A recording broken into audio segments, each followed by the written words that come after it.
That's what libertarian is. I hear that all the time. Let me tell you what libertarian is. Libertarian is someone who says you can be as liberal or as conservative as you want to be. Just don't force others to be like you. Got it. That's what we are all about. We are all about long-term solutions, not short-term solutions. We're all about changing culture, not just changing law. Law, we have to remember something. At the end of almost every single law is a guy or a gal with a gun who will put you in a cage. And if you don't want to go in that cage, he or she is going to kill you. That means you only use law when it really matters, not just because I'm angry, not because I don't like you, not because you should do some activity I think you shouldn't do or whatever the case may be. It's only for important things like life and liberty and property and things like that. That's when you use violence. That's when you use force. That's what libertarians are all about.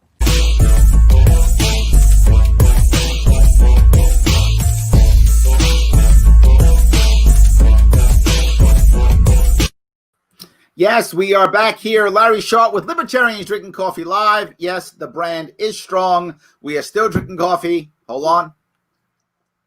See, I'm not a liar. So, yes, we are still drinking coffee live. I'm so happy you guys are here. It has been several days since I've done one of these. I know it's been a while. Scheduling this can be difficult, but I'm back at least 3 a week, trying to let people know that while Joe Jorgensen and the presidential nomination and the presidential election does matter, absolutely, it's not the only thing that matters. In addition to that being important, we also have so many libertarians running across the country, trying to grow, trying to make impact in the local communities. And if you care about that stuff, then like, share, and comment. This is part of our media, right? We have lots of media outlets. This is one of them. Go out there, like, comment, and share. If you're doing that, people know we're rocking and rolling. People see us. They know we're real. They know there's some of us in our local communities, and we start to really rock and roll. Now, I am very lucky today. Today, I have with me a man that I've known for many years, actually, and man who's been part of the movement for a while here, and now is running for Texas State Senate, the man himself, Patrick Dixon. How are you, Patrick? Good afternoon. Thank you very much, Larry. And I dress sharp because if I'm on the Larry Sharpe show, I better be sharp. I like that. I'm bad. I always dress in a T-shirt because I always want to make sure that my guest looks better than me. See, that's my goal. You know, I'm interviewing for a job here for the Texas Senate, so I got to look like I want the job, right? Ooh, I like that. I like how you think. I wish more of us thought that way. Yes, I love that. That's great. You wanna be the you wanna dress like the job you want to have, right? Correct. There we go. I love it. I love it. So let me ask you, you've been around doing some stuff. Why did you decide that, now, why this year, right? And then why run for state senate? Of all the things you could have done to move the liberty movement forward, you chose this one. Why this one? Well, the opportunity came because the current state senator, Kirk Watson, got a better offer. Ooh. He said, hey, look, I can make more money now that I've been a senator since 2008. I can make more money doing lobbying and other things. So instead of completing the term and having the general election, he's jumping out early. Wow. Well, of course, he made that decision, and then COVID happened. So then the governor had to schedule an election date, which is July 14th. So it opened up that office. Wow. And Ted Brown, who's one of our local activists, he's kind of in charge of recruiting candidates, said, Pat, how about having a libertarian on the ballot? Initially, I said, Pat dresses really nice. Why don't we grab him? Initially I said, okay, look, I spent a lot of years being active in the party, and I'm still active, but not quite to the degree I was when I was state chair. Sure. I got a business to run, and I'm, industry's kind of falling down. I'm trying to keep things going. 100%. COVID shook a lot up. Even industries that weren't directly affected, a lot of them were hit by secondary issues or tertiary issues that now they've got to jump through hoops to kind of, fix that issue. I agree. So really what happened is I said, well, okay, I'm going to put a teaser out there. People, I'm considering being on the ballot, but there's a filing fee of $1,250. Do people really want me on the ballot? And they said yes. I Please like be on that. the ballot, and I will help you with the filing fee. And so we did that. So that's how I'm on the ballot right now with there we go. I love it. People. So let me ask you, I'm sure you've been running around your district for a while. You could probably spend 7 hours talking about all the stuff you want to fix and repair, but let's not punish everybody for 7 hours. Instead, can you give me like the top 2 or 3 issues that kind of float to the top for you? Okay. The short answer is no. And that's, okay. I'm doing this campaign differently. This is the 5th time I've run for office. I've won 2 elections. Nice. I like that. I won. We're right here in Lago Vista on city council, where about 1,000 people vote. Love it. So why am I running for an office where in 2018, over 300,000 people voted, and I won 2 elections where 1,000 people voted? I'm trying something different. Okay. Instead of nearly every person who runs for political office, they'll say, elect me and I'll do these things. Here's my 3 things. Or I'm the education candidate, or I'm this candidate. That's the norm. The other thing people do is they have a detailed platform. Here's all the issues. Here's what I'm going to do. I'm going to do exactly the opposite. Uh-oh. What I'm going to do is say, I'm not going to give you my top issue. I'm not going to make promises to special interest groups like my opponents. I'm not going to say, here's my inflexible platform. My platform is one word: logic. Okay. I'm interviewing for a job. I have a resume. Here's what I did in office for 4 years. Take a look at that. Do you think I have the qualifications? And do you think that it's time, instead of Republicans and Democrats, to try something different for somebody who's qualified? That's what I'm offering. Got it. So you're kind of saying, I'm not going to promise you everything or anything specifically. I'm saying, look, stuff is tough. We don't know what's going to happen next week, next month. Look, COVID proved this. We have no idea, right? George Floyd proved this. I'm going to be the guy or the person who is going to use logic to make things work. It's a different way of doing things, that's for sure. I'm just saying I'm going to use common sense. Look, imagine I win and I'm in the Texas Senate. Do I walk in there and say, I'm here, everybody do things my way now? Right. Or do I say, hey guys, where do we have common ground? What are the problems? Let's fix them. Instead of me walking in with all the authoritarian piece does sound sexy. I'm just saying. Yes. It is, right? You know, I'm sure you know, Larry, any committee or deliberative body, in order to be effective, you have to have diversity. Sure. Diversity of thought with unity of purpose. That's the goal of any organization. If you can make it happen, diversity of thought, unity of purpose, now you're rocking and rolling.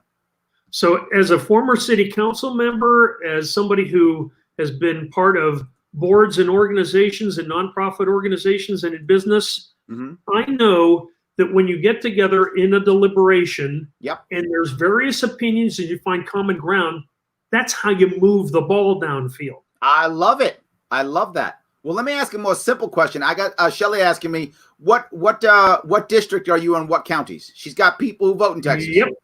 Yep, I see that. So Travis and Bastrop counties. There we go. Nearly all of Bastrop, which is southeast of downtown Austin, and then Travis kind of gets divided up, but most of the north part of Travis County. Those are the counties. That's the district. It's District 14. District 14. Myron asked an important question. Do you think common sense is enough to win? I think it's a valid question, right?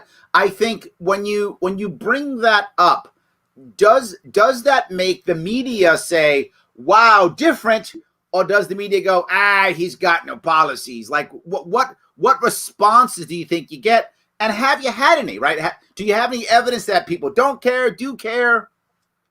Yeah, so I have 2 answers to that. The first answer is this is an experiment.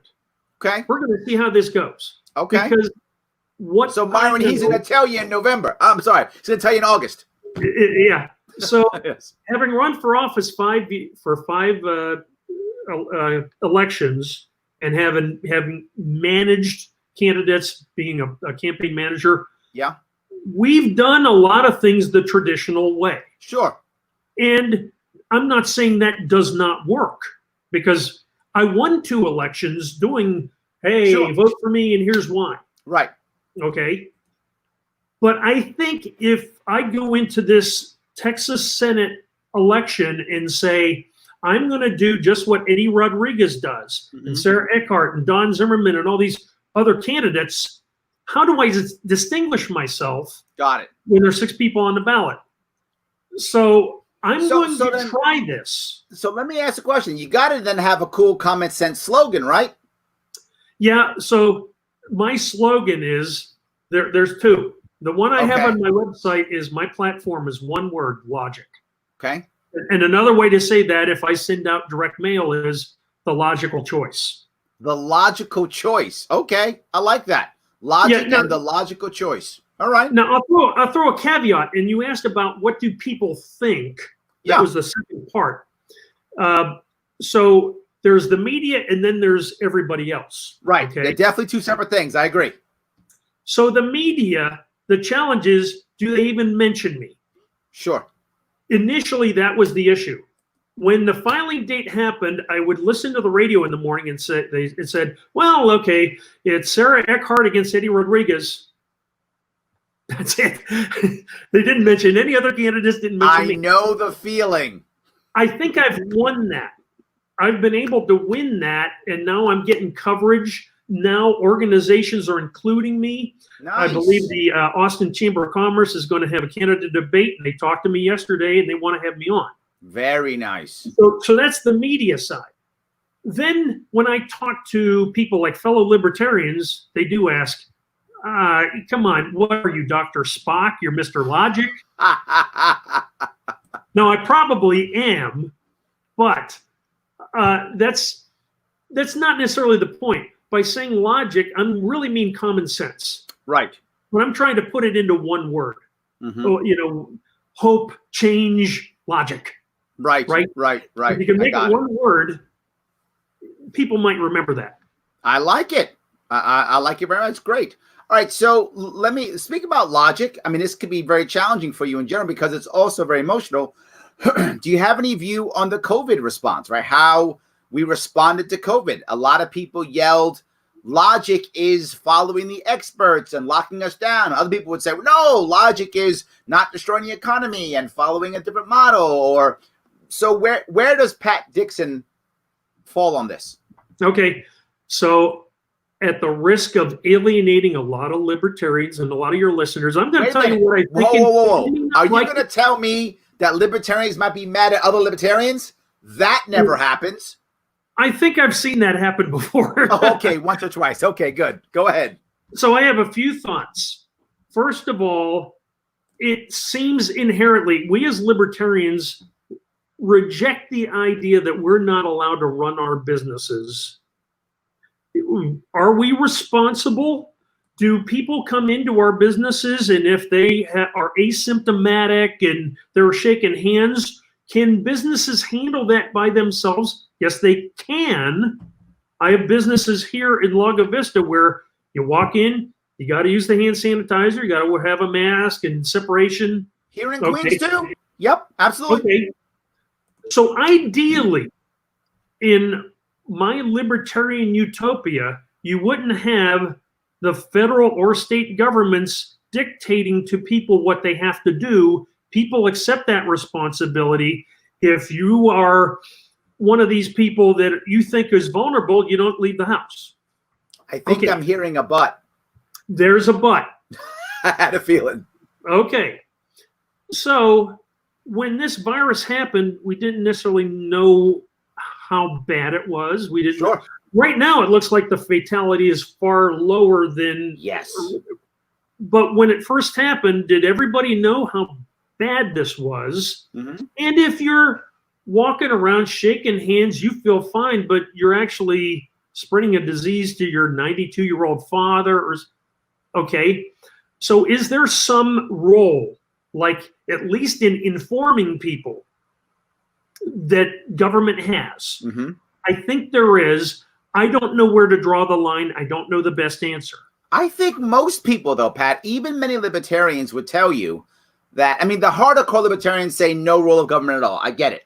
But the average libertarian who voted for Gary Johnson, who will probably vote for Joe Jorgensen, right? The average voting libertarian, I think they do accept some role in government. And I think the idea of being, someone who is, as I've said, a repository for information, right, or something like that, I think most libertarians, again, the more mainstream libertarians, I think will say, yeah, fine. Well, that's okay. I don't think that's that radical.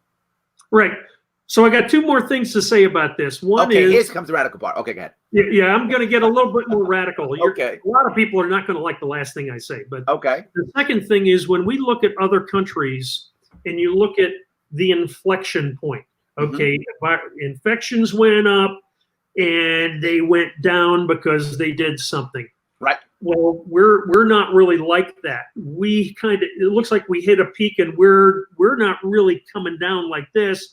We're kind of plateauing, and so I don't know how we're doing compared to the rest of the world in the way we approach this. Okay, and I think we need to look at that. We need to look at other examples. So here's what people aren't going to really like. Okay, so far you're not too crazy.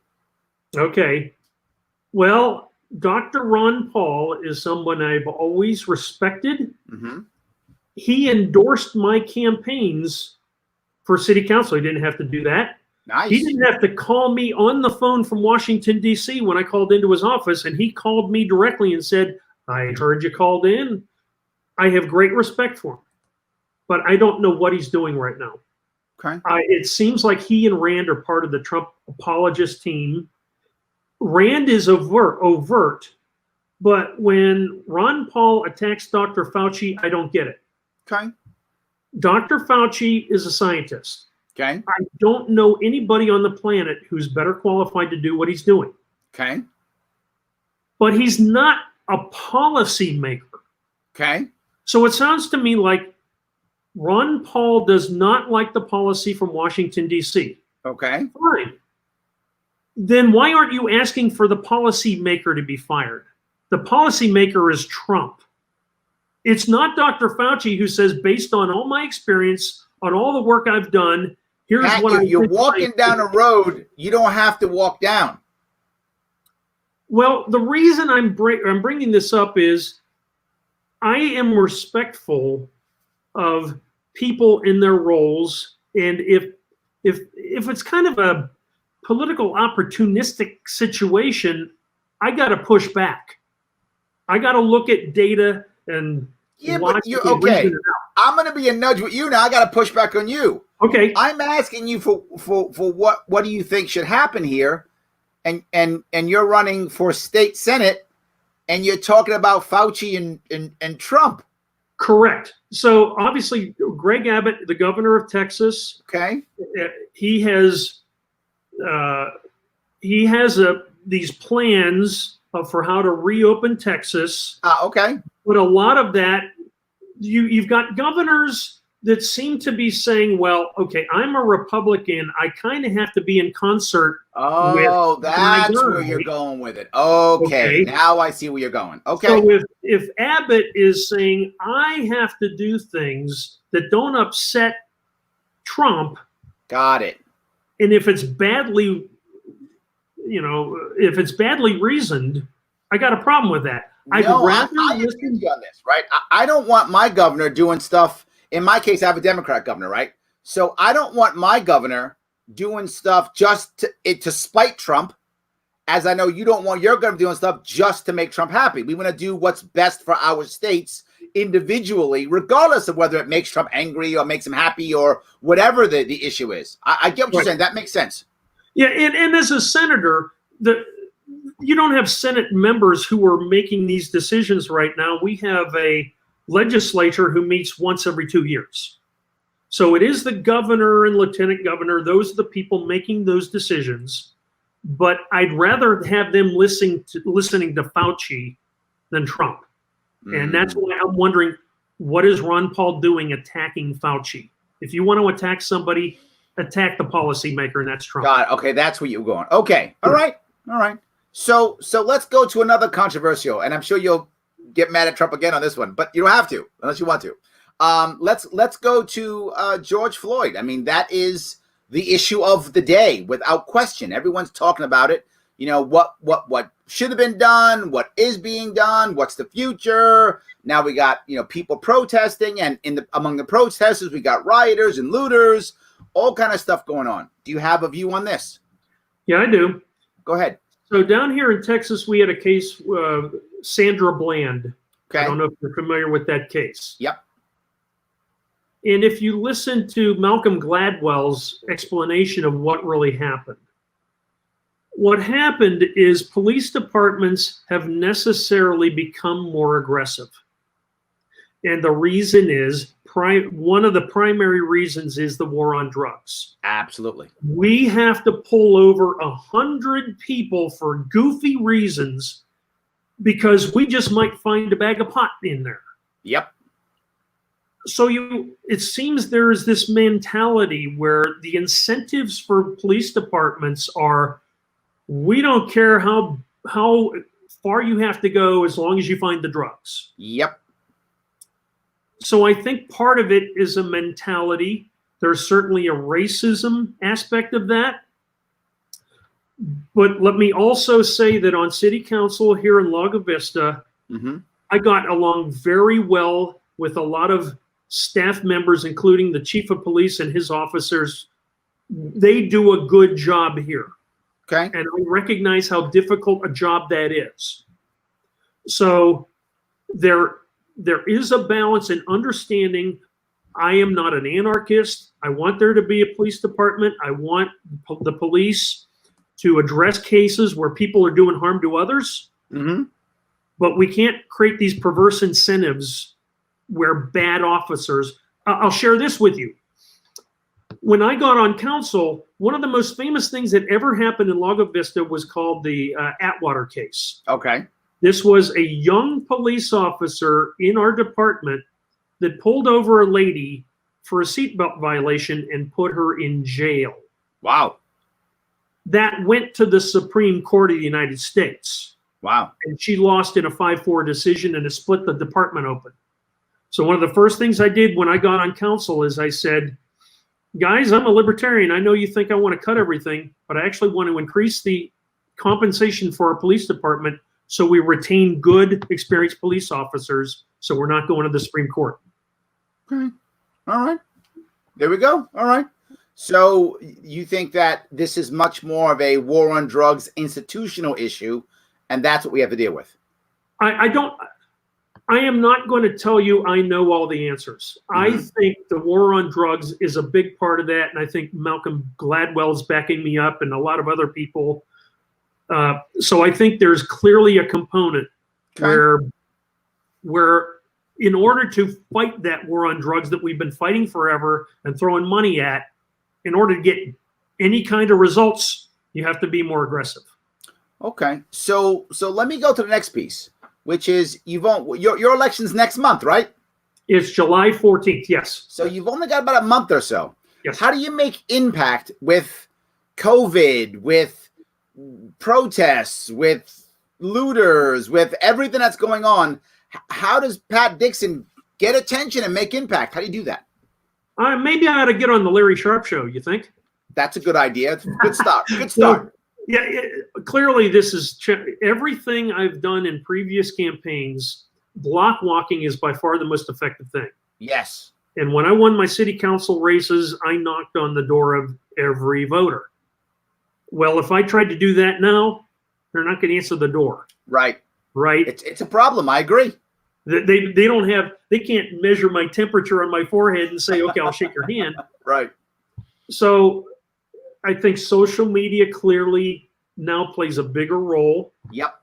And what I've really tried to focus on is every time any organization asks my opinion, I quickly respond.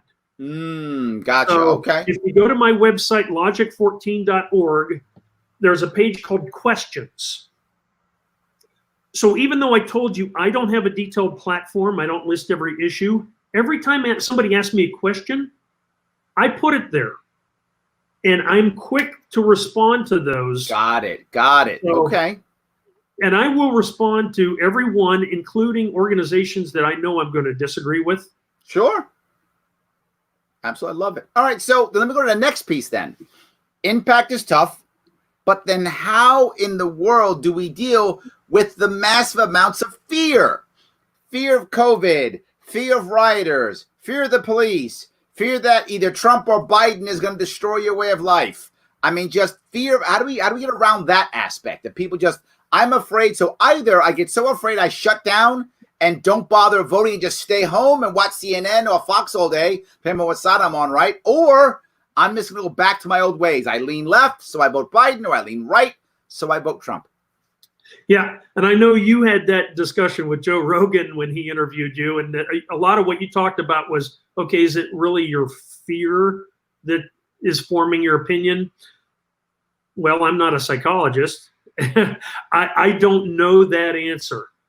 All I do is, if you know anything about Stoicism, Stoicism, a big part of it is, don't worry about the things you can't control. Focus on the things you can control. So hopefully by example, if I can lead by example and say, look, I know there's things I can't control. Right. I can't make it perfect, but there are things I can work on to help. If I can get in the Texas Senate, if I can offer a different kind of opinion to solve some of the problems like redistricting, which is not going to get solved with Republicans and Democrats. Right. You have to have libertarians and people outside those institutions to solve problems like redistricting. Absolutely. All right. So look, I know you're going to try to win. I hope you win. That'd be amazing. I hope people say the logical choice. That's my guy, Dixon. I'm jumping on board.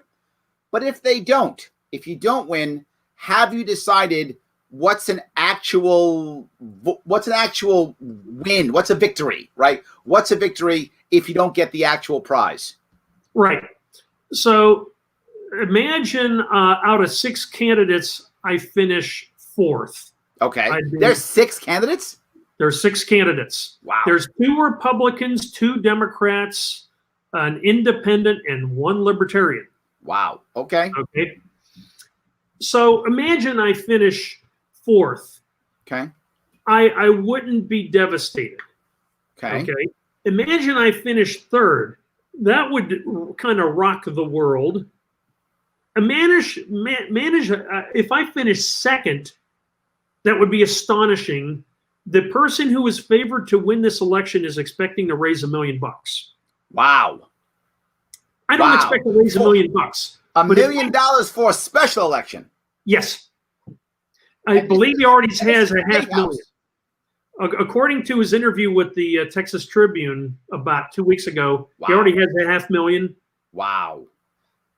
Because he has frankly, you have Eddie Rodriguez, who's been in the legislature for 18 years, going against Sarah Eckhart, who was a county commissioner, county judge, who's been in office since 2006.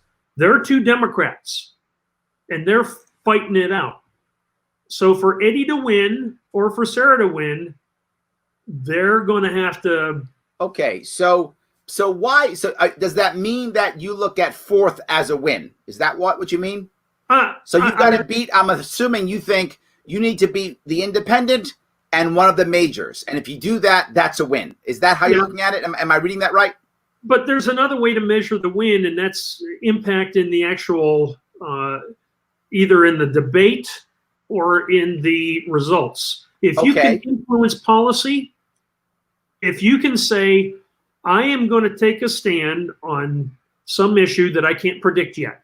Okay. Something happens, and I'm asked a question, and I'm the only one who says, here's the solution to redistricting that no one else is going to give you. Right. That can influence redistricting. But then how? My worry always is in everyone I talk to is, and people often say, I want to influence the conversation, and I love that idea. I think it's amazing, and I agree. Yep. I'm asking, is there going to be a way to measure that? Right? How do you know that you have done that? That is my issue. Yeah. So let me go with the policy approach. So if Okay. it's trying to influence policy and it's redistricting, if a redistricting bill advances, Done. even if it doesn't win. Yes. No, I get you. There's no redistricting plan in the state of Texas and that I've ever seen that would result in compact districts just based on the census. Got it. Or gerrymander.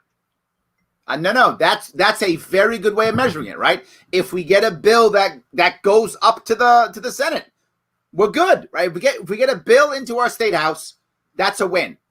Yeah, I love that. That's a very good way of measuring it. I love that idea. But the other way is results. Sure. What if I finish third? If I finish third, whether it be the two Democrats split their vote going on a runoff, and now I'm the third, and now they're thinking, I am in a runoff now. How do I appeal to the guy that got all those votes for third place? No, I love the idea. I love it. That's amazing. I'm not delusional in my expectation. I don't expect to raise $1 million, but we got a guy in the White House who in my opinion is a joke. He was a reality TV show guy. People knew him. I thought he had no chance. I thought it's going to be Jeb Bush, Rubio, Kasich, somebody, and here he is. Yep. Could I be? I don't want to be a Trump, but I think, could I be an example of the unpredicted candidate that wins? You need a reality TV show. That's your problem, Pat. Well, am I not on one now? You are now. See, now you're set. I love it. Now you're set. All good. Well, you'd have to have your camera in my house following me around. That's right. We got to follow you a bit more. All right, it's fine. So, Yeah. let me ask you, before we wrap this up, is there anything you want to talk about? Well, the main thing I'd like everybody watching is to go to my website. There it is, logic14.org. Logic14, LOGIC 14.org. When you go there, like I said, you're not going to see the traditional campaign website. Elect me and I'll promise all these things. And here's every decision I've made on every policy. Just look at my resume. Look at my record. I have a link to my record on city council. I maintained a blog for 4 years, everything I made a decision on and why. Okay. So go there and see what I did about eminent domain reform. Look at what I did when the city took a golf course from the owner and kind of had socialized golf. Look at what I did about Open Meetings Act issues, property rights. Look at that record and ask, wouldn't you like to see that in the Texas Senate? I like that idea. Okay, great. There we go, guys. Head on over to Logic 14. If you know people in Texas 14 Senatorial District, please have them check out Pat Dixon. Pat, thanks for coming today. I really appreciate it. Thank you so much, Larry. All right, guys, everybody for watching. Thank you so much. I will see you guys tomorrow.